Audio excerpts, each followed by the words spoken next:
Please describe the transatlantic economic relationship. I think there's no doubt that's the more important economic relationship in the world, and by far. Just to give you a couple of key figures. In fact, if we measure the transatlantic economy, if we define it as the total sales of companies that are invested from the other side of the Atlantic, yeah? Then the total sales of companies invested from the other side of the Atlantic, it's something close to 4 trillion per year. Now, compare this figure, just to understand what it means, with the total size of the US economy, which is something like 12 to 13 trillion. So we are talking something close to 1/3 of the US economy. The transatlantic economy is something like 1/3 of the total US economy. Notice that the transatlantic economy is also very equilibrated. That means that from that size that we are talking about, you have almost half on each side of the Atlantic. And on each side of the Atlantic, this formidable basis of interdependence employs a total of 14 million people, around 7 million in the US and 7 million in the EU. This is a formidable economic relationship which has deep consequences for our future prosperity, and that's a perspective that we should not lose. When we deal with the emerging countries, China and others, of course they are extremely important. Of course the world is changing in many respects, but we should not lose perspective of how important this transatlantic relationship and how it is and how important it will remain for the foreseeable future, for many years ahead of us. Do you think this open skies agreement that has recently been signed will play a role in even furthering that relationship? That's a very important agreement in many respects. It's important because the aviation is an important sector in itself. We expect that if we manage, as we hope, to have a full liberalization on the transatlantic market of the aviation services, this will result into dozens of thousands of additional jobs, millions of more passengers, and lower fares. So it's an important sector for itself. It's also an important sector for the multiplier effect that it has on any other activity, tourism, business, everything that you can think in terms of economic activity. Transport is a key element, and it's also an important sector because of the principles and the discussions that we are having. Let me explain briefly, if I may. We just had what we call the first phase of the aviation agreement that entered into force. In the first phase, basically, what we do is that we allow airlines on both sides of the Atlantic to open new routes from any city to any city. So we see new routes created by the European companies as well as US companies.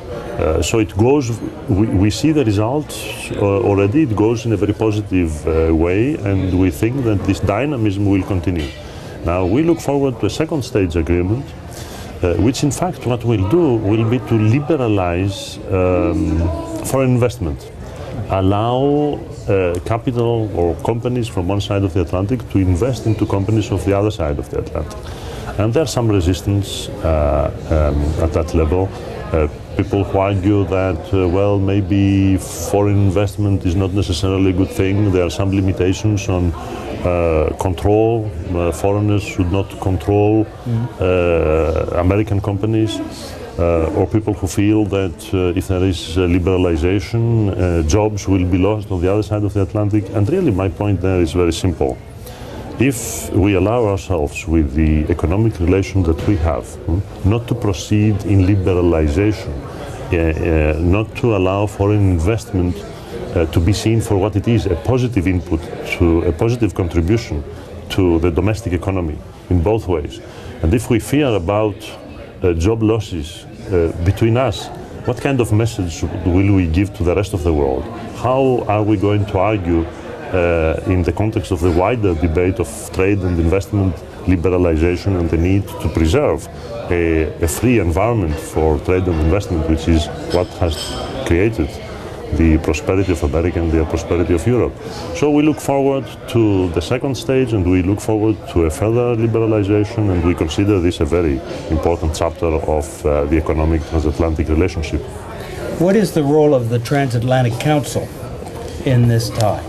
This was an extremely important initiative by Chancellor Merkel and President Bush last year under the German presidency of the EU. And the basic idea is that EU and United States, they now have an interest to create an as integrated economic space as possible. We should avoid regulatory standards, all kinds of rules, obstacles in fact, to trade and investment. We should create a space where we don't have artificial difficulties for our business to operate. And last year we created a process through which we hope that we will be able to eliminate some of the existing obstacles and anticipate the future. You know, there are new technologies coming up, nanotechnology, stem cells, others. And it's very important not to create rules and regulations which are different, that will in fact be impediments to the development of the technologies of the future. So we have this Transatlantic Economic Council, which has to be seen as the higher point of this economic transatlantic relationship from the official point of view. In fact, it's a high-level review of everything that we do on the economic agenda between the EU and the US, and we work on many individual themes. Is there a permanent seat? Or does it come together on special occasions? There is a permanent structure. It's our Vice President Verheugen of the European Commission, and Dan Price, who is the Economic Advisor for International Affairs at the White House, with a huge number of cabinet members on the US side, and several of our commissioners.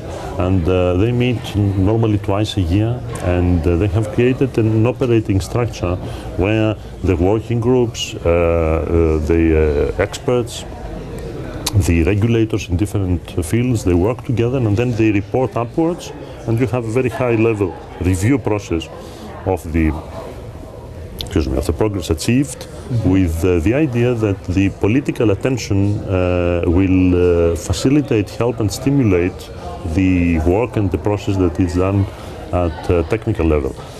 A lot of the points of the agenda sound technical.